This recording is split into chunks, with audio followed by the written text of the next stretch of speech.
Baik, bertemu lagi dengan Bapak pada pagi hari ini dengan pembelajaran Al-Quran Hadis. Sebelum kita mulai pembelajaran kita mulai dengan mengucapkan basmalah. Bismillahirrahmanirrahim. Baik, sekalian, apa kabarnya hari ini? Apakah dalam keadaan sehat? Alhamdulillah sehat. Alhamdulillah. Baik, untuk selanjutnya silakan kita kelas memimpin berdoa. Kita kelas Sirafti. Bismillahirrahmanirrahim. Rabbi zidni ilman warzuqni fahman.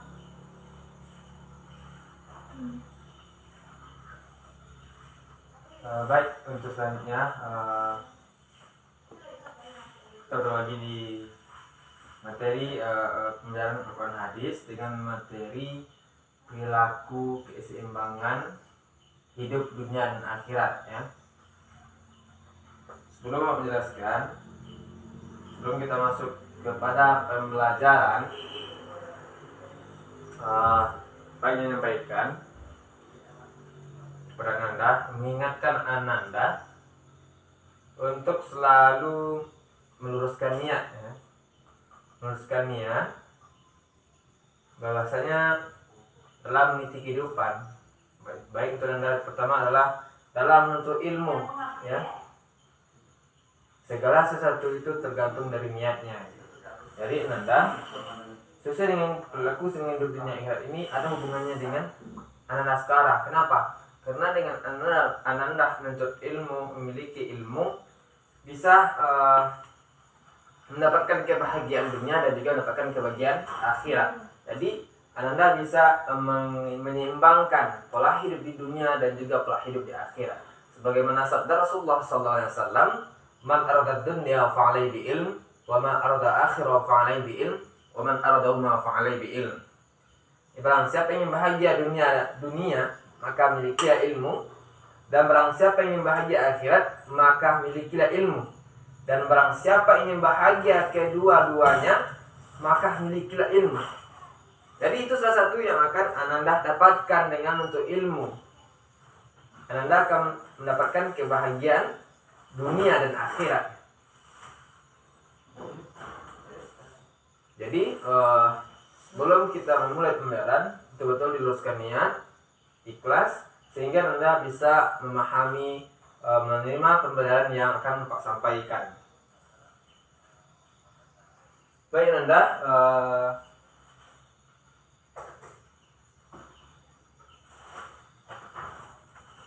hadir semuanya, ya?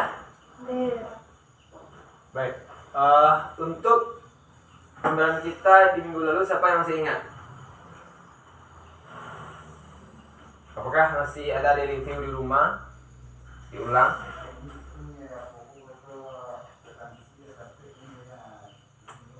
Ya, seperti tidak ada yang tidak ingat lagi. Baik, untuk pembelajaran kita di hari ini adalah mengenai pola perilaku keseimbangan hidup dunia dan akhirat. Jadi sebagaimana tujuan pembelajaran kita pada pagi hari ini, pertama adalah siswa mampu menjelaskan isi dari kandungan hadis, ya, isi kandungan hadis dari hadis riwayat Ibnu Asakir dari Anas. Kemudian siswa mampu memahami atau menjelaskan pola pentingnya keseimbangan hidup dunia dan akhirat. Ya, ada dua tujuan kita hari ini. Mudah-mudahan Ananda bisa mencapai tujuannya untuk materi kita hari ini. Kemudian kita langsung masuk ke materi. Yang pertama adalah menjelaskan isi kandungan, ya. Kandungan dari hadis Ibnu Asakir. Ini artinya bukan orang yang terbaik di antara kamu orang yang meninggalkan dunianya untuk akhirat, dan yang meninggalkan akhirat untuk dunianya. Sesungguhnya dunia ini bakal ke akhirat, dan janganlah kamu menjadi beban atas manusia. Sedikit baca sekali terlebih dahulu sebelum Bapak mengajukan pertanyaan kepada Anda. Kita sebagai umat manusia yang beriman, Allah tidak membenarkan, ya. Rasulullah bersabda, jangan jadikan hidup kita ini menjadi beban bagi orang lain. Jadi apapun yang bisa kita kerjakan, apapun yang bisa kita usahakan, kerjakan. Menjadah wajadah, kerjakanlah dengan sungguh-sungguh, sesungguhnya kita akan mendapatkannya.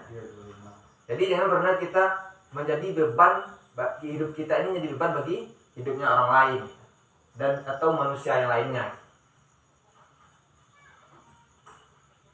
Oke, dari hadis ini, siapa yang mengetahui apa kandungan atau makna yang terkandung dalam hadis ini? Silakan, satu saja cukup. Saya Pak, Ya, silakan. tidak dibenarkan hidup condong. Iya. Untuk bila itu bagus, ya jawaban benar. Tidak dibenarkan hidup, ya, condong dunia ataupun condong ke akhirat, atau memfokuskan hidup di dunia atau memfokuskan kehidupan di akhirat. Itu tidak dibenarkan oleh Rasulullah SAW dan juga Allah Subhanahu Wa Taala. Makanya dari hadis ini adalah yang kedua adalah yang tidak dibenarkan, ya kan? Itu yang pertama tadi, tidak dibenarkan hidup condong dunia dan akhirat. Karena apa? Dengan kita hidup terlalu fokus dengan dunia sehingga kita mengabaikan akhirat yang kehidupan kekal dalamnya. Makanya di dunia ini kita harus menyeimbangkan, kita harus bisa di dunia ini mencapai kebahagiaan akhirat nanti. Dengan apa? Dengan kita melakukan amal ibadah yang telah diperintahkan oleh Allah Subhanahu Wa Taala, meninggalkan seluruh larangan-larangannya, menjauhi sifat rakus ataupun tamak, dan itu merupakan salah satu sifat dari laknatullah. Kemudian yang kedua adalah yang terbaik dalam Islam adalah perhatian yang seimbang dunia dan akhirat. Jadi Anda sekalian, jangan pernah memfokuskan atau membenarkan atau memusatkan perhatiannya hanya di kehidupan dunia tanpa memikirkan kehidupan akhirat. Karena itu adalah bukan yang sia-sia. Kenapa? Karena kehidupan dunia ini hanya sebentar, ya. Ibaratkan kita pergi merantau, lambat laun kita akan kembali ke kampung halaman kita. Itulah akhirat.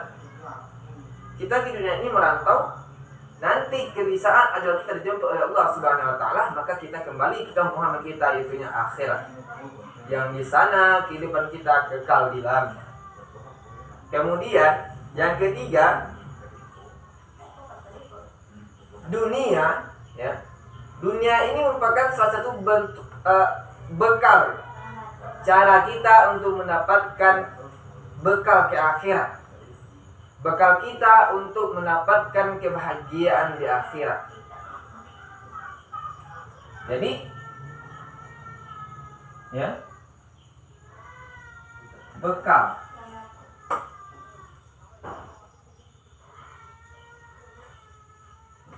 Makanya dengan kita hidup sekarang di saat Allah masih memberikan umur yang panjang, maka manfaatkanlah umur yang sisa itu dengan semaksimal mungkin, dengan taat beribadah kepada Allah, dengan taat, dengan selalu menyeimbangkan pola hidup dunia dan akhirat itu yang seimbang. Seperti yang telah Bapak sampaikan tadi, ini salah satu proses untuk imunilah, salah satu proses untuk mendapatkan keseimbangan hidup dunia akhirat. Kenapa? Dengan Anda memiliki ilmu, Anda bisa menguasai, mendapatkan kebahagiaan dunia. Kemudian dengan Anda berilmu, bisa beribadah untuk mendapatkan kebahagiaan akhirat nanti. Ya, di sini telah Bapak sampaikan tadi hadisnya adalah marabat dunia fa'alai bi ilm, wa man arada akhirah fa'alai bi ilm, wa man arada ma fa'alai bi ilm. Berarti siapa yang bahagia dunia, maka milikilah ilmu dari Rasulullah SAW. Dan barang siapa yang ingin bahagia akhirat, maka milikilah ilmu. Dan barang siapa ingin bahagia dunia dan akhirat, ilmu, kata Rasulullah. Jadi itu salah satu penanda, motivasi bagi Anda bisa mendapatkan kebahagiaan dunia akhirat. Nanti Anda selesai pendidikan bisa mendapatkan pekerjaan yang layak untuk penghidupan dunia. Dengan ada penghidupan yang layak, kita bisa beribadah dan taat kepada Allah dengan maksimal mungkin. Karena Allah Subhanahu wa taala tidak membenarkan kita untuk miskin. Kita lihat para sahabat, para tabi'in, Rasulullah sallallahu alaihi wasallam orang kaya semuanya. Mereka menginfakkan, menyedekahkan sebagai hartanya dalam fisabilillah, di jalan Allah Subhanahu wa taala, sehingga menjadi orang kaya yang dermawan, orang kaya yang bermanfaat bagi kaumnya yang lain. Kemudian yang terakhir, dengan kita dengan pola hidup seimbang, Allah janji akan memberikan kebahagiaan dunia dan akhirat. Jadi jangan pernah takut, jangan pernah ragu bahwasanya Allah telah menjamin dengan kita pola hidup seimbang dunia akhirat tanpa mengabaikan salah satunya, baik itu dunia maupun akhirat, maka Allah janji akan memberikan kita kehidupan yang bahagia di dunia dan akhirat. Oke, untuk penjelasan isi kandungan ini apakah ada pertanyaan? Dila, Rafki, apakah ada pertanyaan? Ya, baik. Mungkin bisa dipahami ya. Mungkin penjelasan lebih rinci penjelasan dari Bapak. Kemudian kita masuk kepada bagian yang terakhir. Untuk poin B adalah menyadari pentingnya menerapkan pola hidup yang seimbang dunia dan akhirat. Jadi dari hadis yang telah kita pahami yang tadi. Jadi Nanda, siapa yang mengetahui apa saja bentuk-bentuk sifat kita menyadari bahwasanya kita harus menerapkan pola hidup yang seimbang dunia dan akhirat? Coba, siapa yang bisa menyampaikan satu atau dua? Saya, Pak. Ya, silakan, apa Lila? Kita menghindari dunia dan akhirat, Pak. Ya, kita menghindari memahami dunia ini fana, ya, dunia ini sementara, dan akhirat selama-lamanya kekal di dalamnya kita. Jadi jangan ada nanti pikiran kita di dunia ini adalah hidup yang kekal, hidup yang abadi. Tidak. Kita hidup di dunia ini hanya sementara. Seperti telah Pak jelaskan tadi, bahwasanya kita hidup di dunia ini ibarat kita pergi merantau. Tidak lebih dari itu. Kemudian akhirat yang abadi selamanya. Apapun yang kita lakukan di dunia, apapun perbuatan yang kita perbuat di dunia, baik itu baik maupun buruk, akan kita pertanggungjawabkan di akhirat, di kehidupan yang abadi dan kekal di dalamnya. Yang ketiga, manusia tidak hanya hidup di dunia, ya, melainkan dilanjutkan di akhirat. Itu salah satu bentuk pentingnya atau sifat yang harus kita suntikan atau kita tanamkan dalam diri kita, bahwasanya kita tidak hanya hidup di dunia ini, melainkan kehidupan selanjutnya adalah kehidupan yang kekal, dalamnya adalah di akhirat. Jadi itu yang harus. Makanya dengan kita selalu mengasah hal ini, makanya kita akan memanfaatkan waktu itu semaksimal mungkin. Ya, tidak ada meluangkan waktu yang akan terbuang sia-sia. Kemudian apapun perbuatan yang telah kita perlakukan seperti yang berkaitan akan kita pertanggungjawabkan di akhirat, akan ditimbang. Jika banyak amal atau berat amal baik kita, maka kita surga, kanan masuk kanan. Tetapi jika kita di saat ditimbang amal perbuatan kita berat yang buruk, maka kita akan masuk api neraka. Jadi jangan pernah kita bercita-cita, bermimpi akan masuk surga dengan usaha kita yang tidak ada. Ya, kita pengen hidup di akhirat nanti di surga, bertemu dengan keluarga, ibu, bapak, dan sebagainya, saudara-saudara. Tetapi kita tidak ada berusaha, tidak melaksanakan perintah Allah, tidak menjauhi larangan Allah Subhanahu wa taala. dan kita juga orang angkuh di dunia, makanya kita tidak akan mendapatkan kebahagiaan akhirat, malah kita akan mendapatkan kesengsaraan di akhirat. Yang terakhir, memahami tujuan di dunia, bahwasanya kita hidup di dunia ini adalah untuk beribadah agar kita bisa mendapatkan kebahagiaan di dunia maupun di akhirat nanti. Jadi dengan benar kita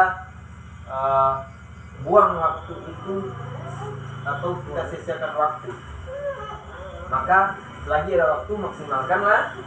Selagi Anda sekarang masih bisa belajar, dan kita iri orang lain tidak bisa belajar, maka belajar di kolong jembatan, tidak mencicipi pendidikan yang formal, dan Anda bersyukur bisa mencicipi pendidikan yang formal pada saat ini. Ini Anda, mungkin itu kita hari ini. Apakah ada pertanyaan? Ya, tidak. Baik. Oke, Anda, apa simpulkan yang kita hari ini? Pertama adalah kita tidak gunakan condong kehidupan dunia, ya. Yang kedua, kita tidak gunakan condong kehidupan akhirat. Yang ketiga, dengan kita melakukan seimbang, ya, Allah janji akan memberikan kita kebahagiaan dunia dan akhirat. Ya. Kemudian dunia ini tidak fana, akhirat yang abadi selamanya. Seluruh perbuatan yang kita lakukan di dunia ini akan dipertanggungjawabkan di yaumil mizan, hari pertimbangan, ya, amal baik dan amal buruk setiap manusia. Jadi di sana nanti kita akan mengetahui kita masuk surga atau masuk neraka Allah Subhanahu wa taala. Namun jika kita inginkan masuk surga, maka buatlah amal baik, amal soleh sesuai perintah Allah Subhanahu wa taala dan menjauhi larangan Allah Subhanahu wa taala. Kemudian terakhir adalah memahami tujuan hidup kita ini adalah untuk beribadah kepada Allah Subhanahu wa taala dan dalam rangka mencapai kebahagiaan dunia dan akhirat, ya. Jadi itulah simpulnya Pak simpulkan. Mungkin sekian. Jadi jangan lupa nanti PR-nya membuat 10 minimal contoh pola hidup yang seimbang dunia akhirat, ya. Minggu depan di awal pertemuan kita Bapak kaji. Mungkin cukup sekian. Wassalamualaikum warahmatullahi wabarakatuh. Waalaikumsalam warahmatullahi wabarakatuh.